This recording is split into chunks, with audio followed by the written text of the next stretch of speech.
Let's talk first about Egypt, because, of course, if you've noticed in the Code of the Matrix, I'm not a big fan of Egyptology and all of the gods, and even the gods at all, and their incessant ideas of having humans worship them. But I believe now that it's important for us to cover also what basically everyone else is doing in the reality, meaning that we may remain, as the Resistance does, in this ship, cruising through the universe and other universes, discovering things, but when we decide to land on Earth, which is where our anchor point is, this is not a mission that we're aborting, this is not a place that we're neglecting.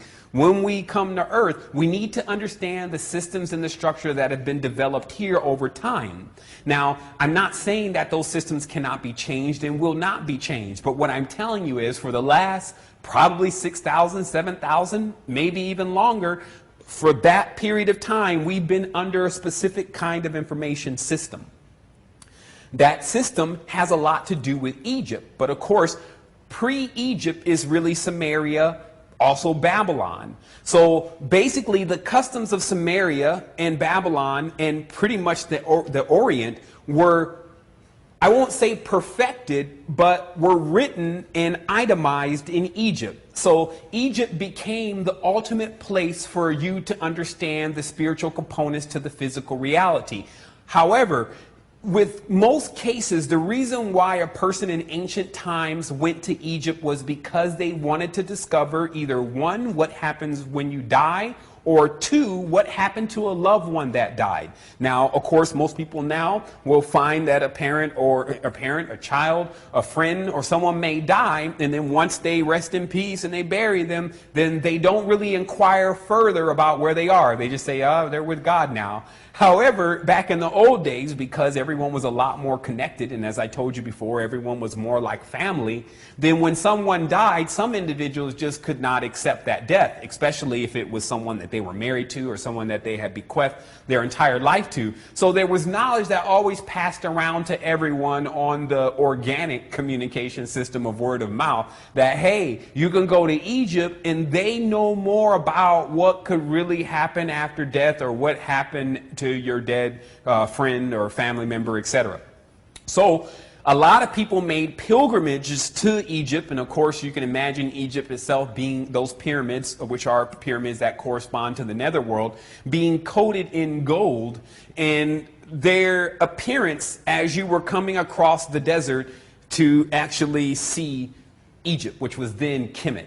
So an advent to Kemet would leave you at some point in the desert looking at these colossal not statues, but colossal structures made of gold in the distance. And as you drew closer, of course, during the sunlight, these pyramids would glow. So as you grew closer, you felt like you were getting closer and closer to the meaning of life and the meaning of the soul. So it's important for us to understand what was going on in Egypt in the beginning and then how that changed later on. So the first thing to understand is that what we call Egypt is divided into two sections, what's called Upper Egypt and Lower Egypt. And the reason why I put it like this is because many people think that Upper Egypt is here and Lower Egypt is here. But in fact, Egypt is governed based on the flow of the Nile. And because the Nile flows a certain way, what is up here, or what when you see on a map and you see the top of it and you think, oh, okay, those pyramids where Cleopatra and Ramses and all those people were, it must be Upper Egypt because that was like one of the highest levels of civilization. That is not correct.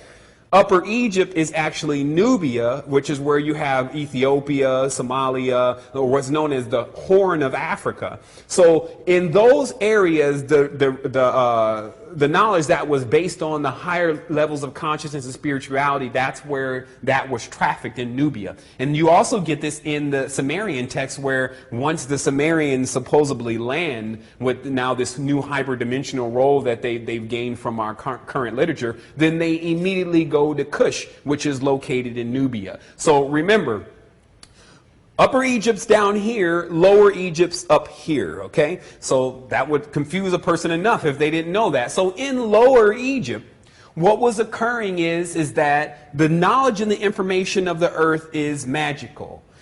that there is a physical correspondence to the netherworld, or the subconscious region of our being, aka the abyss. So because of that, as you see, Thoth is also known as the ibis bird, the knowledge of what goes on after you die was really conveyed to everyone there, anyone that sought to go and study under the Egyptian priesthood. However, at a certain point in time, probably very early, the knowledge in itself began to be corrupted by individuals who saw how much individuals depended upon this knowledge. And just a little bit of ego would make the individual attempt to transfer all the knowledge about all of us to them. And this is basically the birth of a slave god, aka a god king. And where one individual says, hey, I am the God over all of you, you bow down to me, I am Pharaoh, etc. So that's why also Egypt became synonymous with captivity, because after a while, no one could really figure out the knowledge anymore about the subconscious plane. And in fact, they seem to be more confined to what they learned there. And this now manifests to us in the physical world as when you go to spirituality, or religion actually, and you go to seek a higher level of spirituality, you probably come out more confused than you did when you went in, because the knowledge itself has been trampled upon.